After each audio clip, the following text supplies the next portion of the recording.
Kadapa MLC Devasani చిన్న గోవిందరెడ్డి ప్రభుత్వంపై తీవ్ర విమర్శలు గుప్పించారు. వైఎస్ఆర్సీపీ ఎమ్మెల్సీ అడిగిన ప్రశ్నలకు మంత్రులు సమాధానాలు సంతృప్తికరంగా లేవన్నారు. అబద్దాలతో తప్పించుకునే ప్రయత్నం చేస్తున్నారని ఆరోపించారు. మంత్రులు లోకేష్ గారు, అదేవిధంగా హోంమంత్రి గారు అనిత గారు, మరి విద్యుత్ శాఖ మంత్రి గారు, అదేవిధంగా మరి ఫైనాన్స్ మంత్రి గారు అడిగినటువంటి ప్రశ్నలు వైఎస్ఆర్ కాంగ్రెస్ పార్టీ సంధించినటువంటి అన్ని ప్రశ్నలకు సమాధానాలు చెప్పడం జరిగింది. సమాధానాలు ఏ విధంగా కూడా సంతృప్తికరంగా కానీ లేక అది మరి వాస్తవానికి దగ్గరగా ఏమాత్రము లేనటువంటి విషయాన్ని ఈ సందర్భంగా మరి మీడియా మిత్రులందరికీ కూడా ఈ సందర్భంగా తెలియజేసుకుంటున్నాను. ముఖ్యంగా మంత్రి లోకేష్ గారు మాట్లాడుతూ అతి ముఖ్యమైనటువంటి విషయం విద్యార్థులకు మరి 15,000 రూపాయలు ఇచ్చేటువంటి అమ్మఒడి కార్యక్రమం గత ప్రభుత్వంలో అమ్మఒడి ఇప్పుడు వాళ్ళు తల్లికి వందనంగా మార్చినటువంటి విషయం మనందరికీ తెలిసిందే. ఆయన ఒక్క మాట మాట్లాడారు, మేము అమలు చేసేటువంటి కార్యక్రమం అమ్మఒడి కార్యక్రమం కాదు, మేము అమలు చేసేది తల్లికి వందనం. మీరు అమ్మఒడి కార్యక్రమం అని అన్నారు కాబట్టి అది మేము అమలు చేయడం లేదు అని అన్నారు. కానీ దీంట్లో ఉండేటువంటి కండిషన్స్ అన్నీ అడిగినప్పుడు ఏమంటే గత ప్రభుత్వంలోనే మీరు పెట్టారు ఇవన్నీ స్కీమ్స్ అని ఆయన చెప్పడం జరిగింది. సార్, గత ప్రభుత్వంలో చెప్పినటువంటి పథకాలు ఏవి కూడా అవి అమ్మఒడికి సంబంధించింది కదా, మరి మళ్ళీ మీరు ఎందుకు అవన్నీ ఉటంకిస్తున్నారు అంటే దానికి ఆయన సరైనటువంటి సమాధానం చెప్పడం లేదు.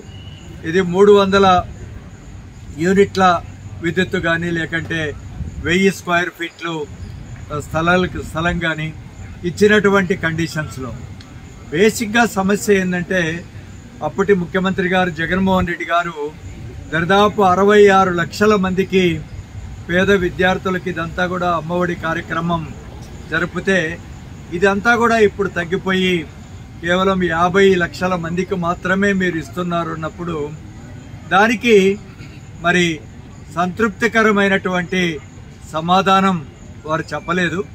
నిజానికి 4-5 ప్రశ్నలు ఈరోజు వారిని అడగడం జరిగింది. ఇంకొక ప్రశ్న కూడా కడప జిల్లాకు సంబంధించి fine arts university Jaganmohan Reddy గారు తీసుకొచ్చినారు. వారు అంటారు మీరు దానికి అనుమతులు తీసుకురాలేదు అని. చాలా వరకు ఒక యూనివర్సిటీ ఎస్టాబ్లిష్ అయినాక అనుమతులు అనేటివి 2 ఏళ్లకైనా వస్తాయి, ఇమీడియట్గా ఏమి రావు ఎక్కడ కూడా. నిజానికి మనం ఆంధ్ర రాష్ట్రాన్ని కర్నూలులో మనం రాజధాని కట్టుకున్నప్పుడు భవనాలు ఎప్పుడు కట్టుకున్నాం? అద్దె భవనాల్లో ఉన్నాం. వారు అంటారు మీరు అద్దె భవనాల్లో ఉన్నారు, బిల్డింగులు కట్టి లేదు అంటారు. మేము ఒక యూనివర్సిటీ తెచ్చిన తర్వాత ఇన్ఫ్రాస్ట్రక్చర్ తీసుకురావడానికి చాలా టైం పడుతుంది. కానీ ఆ యూనివర్సిటీని పోగొట్టకుండా మీరు అన్నీ కూడా అనుమతులు తీసుకొచ్చి అక్కడ ఉండేటువంటి విద్యార్థులకు వాళ్ళందరూ ఆందోళనలో ఉన్నారు. ఆ ఫైన్ ఆర్ట్స్ యూనివర్సిటీ అంతా కూడా అలాంటి విషయం దాని మీద వారు ఇచ్చినటువంటి సమాధానాలు ఏ విధంగా కూడా వాస్తవానికి దగ్గరగా ఉన్నటువంటి పరిస్థితి లేదు. ముఖ్యంగా ఫైనాన్స్ మంత్రి గారు వారు మాట్లాడుతూ అయ్యా జిఎస్టీ దాదాపు 8,000 కోట్ల రూపాయలు మీరు ఈ రేషనలైజేషన్ ద్వారా ఆంధ్ర రాష్ట్రానికి పోతుంది కదా, దాన్ని ఎలా రీకూప్ చేస్తారు? ఒక విధంగా మీరు ఇమ్మడి మొబ్బడిగా అప్పులు చేస్తున్నారు, రెండో విధంగా రాష్ట్రానికి వచ్చేటువంటి ఆదాయం తగ్గుతూ ఉంది. మరి మిగతా కొన్ని రాష్ట్ర ప్రభుత్వాలు మాకు ఇదంతా కూడా ఈ కాంపెన్సేషన్ చేయాలి, రీకూప్ చేయాలి అన్నప్పుడు మేము అడగడం లేదండి. దానికి అంతేకాదు ఈ తగ్గించడానికి మేమే మోడీ గారికి మేమే దగ్గరుండి చెప్పి అసలు ఈ జిఎస్టీ రేషనలైజేషన్ చేసిందే మేము అన్నట్టుగా మరి ఇప్పుడు ఇక్కడ ఉండేటువంటి తెలుగుదేశం నాయకులు మాట్లాడుతున్నారంటే ఈ రాష్ట్రాన్ని ఏ విధంగా ఆదాయం పెంచుకోవాలి, వ్యయాన్ని తగ్గించుకోలేదు అనకుండా. జగన్మోహన్ రెడ్డి గారి కాలంలో ఆయనే చెప్పినారు నిన్న కూడా. కేవలం రాష్ట్ర ప్రభుత్వంలో ఆయన 5 సంవత్సరాల్లో 2,40,000 కోట్లు, కార్పొరేషన్కు ఇంకొక 1,20,000 కోట్లు, 3,60,000 కోట్ల రూపాయలు ఆయన కాలంలో ఇన్ని స్కీమ్స్ కూడా ఇంప్లిమెంట్ చేసుకుంటూ ఆయన జగన్మోహన్ రెడ్డి గారి ప్రభుత్వంలో అప్పు చేసినప్పుడు మీరేంది 1 సంవత్సరంలోనే 1.5 లక్షకు పైగా అప్పులు చేసినారు కదా అంటే అదంతా కరెక్ట్ కాదు, మీరు ప్రశ్న కరెక్ట్గా వేయండి, నేను సమాధానం చెప్తాను అంటారు ఫైనాన్స్ మంత్రి గారు పయ్యావుల కేశవ్ గారు. కాబట్టి ఏం జరుగుతుందో అనేటువంటి వాస్తవం రాష్ట్ర ప్రభుత్వానికి తెలియజేయాలి. ఏ విధంగా ఈ రాష్ట్ర ప్రభుత్వాన్ని వీళ్ళు తీసుకెళ్తారు, ఈ 5 ఏళ్లలో ఎన్ని లక్షల కోట్ల రూపాయలు అప్పు చేస్తారు అనేటువంటి విషయంలో మరి ఇబ్బందికరమైనటువంటి పరిస్థితులు ఉన్నాయి. హోంమంత్రి గారు మాట్లాడుతూ నాకు చాలా కేసులు గత ప్రభుత్వంలో పెట్టారు, అక్రమ కేసులన్నీ, దానివల్ల మేము ఇబ్బందులు పడ్డాం, నా మీద కేసులు పెట్టారు అన్నట్టుగా మేడం చెప్తారు.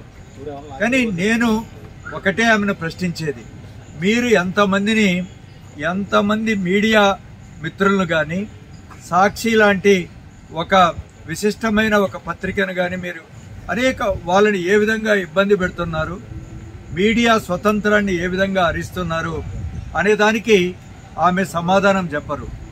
ఆమె ఎంతమంది విలేకరుల మీద కేసులు పెట్టారు, సోషల్ మీడియా మీద ఎంతమంది కేసులు పెట్టారు, వైఎస్ఆర్ కాంగ్రెస్ పార్టీ వాళ్ళ మీద ఎంతమంది మీద కేసులు పెట్టినారు అంటే దానికి మరి సంతృప్తికరమైనటువంటి సమాధానం ఆమె దగ్గర నుంచి రాలేదు.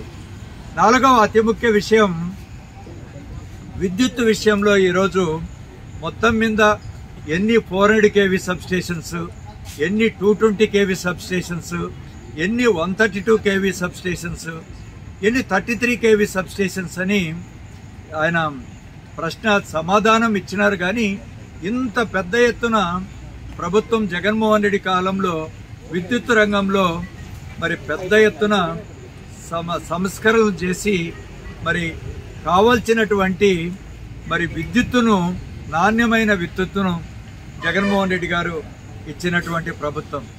కానీ చంద్రబాబు నాయుడు గారు అంటారు నేను నాణ్యమైన ప్రభుత్వం ఇస్తానని. ఇప్పటికి కూడా కొరత ఉంది, ఇప్పటికి కూడా పవర్ కట్లు, అవుటేజీలు జరుగుతూ ఉన్నాయి. ఎక్కడ కూడా కొత్తగా సబ్స్టేషన్లు మరి పెంచడం లేదు. మరి ఏ విధంగా ఇప్పుడే ఇంకా షార్ట్ డిస్కషన్ మనం ఇండస్ట్రియలైజేషన్, ఆంధ్రప్రదేశ్ పారిశ్రామిక అభివృద్ధి మీద ఒక లఘు చర్చ కూడా పెట్టినారు. ఈ రాష్ట్ర ప్రభుత్వం ఏ విధంగా పరిశ్రమలు తీసుకొస్తారంటే జగన్మోహన్ రెడ్డి గారి కాలంలో ఇదంతా పరిశ్రమలు అందరి కూడా రానీయకుండా చేసినారు అనేటువంటి సత్యదూరమైనటువంటి మాట ప్రభుత్వం పెడతా ఉంది. ఈ ప్రభుత్వం వచ్చిన తర్వాత మేము ఒకటే డిమాండ్ చేస్తున్నాం, వైఎస్ఆర్ కాంగ్రెస్ పార్టీ తర్వాత మీరు జిల్లాల వారీగా ఎన్ని పరిశ్రమలను తీసుకొచ్చినారో మీరు చెప్పాలి. మీరు ఏ జిల్లాలో ఎన్ని పరిశ్రమలు తీసుకొని నిరుద్యోగ సమస్యను పరిష్కరించాలో అనేది కూడా తెలియజేయాల్సినటువంటి అవసరం ఉంది. ప్రతిరోజు కూడా ఈ విధంగా ఈ ప్రశ్నల ద్వారా మరి ఒక ప్రతిపక్షంగా మేము సమాధానాలను రాబట్టడానికి మా వంతు కృషి చేస్తామని తెలియజేసుకుంటూ మరి ఇంతతో విరమించుకుంటున్నాను. Thank you very much.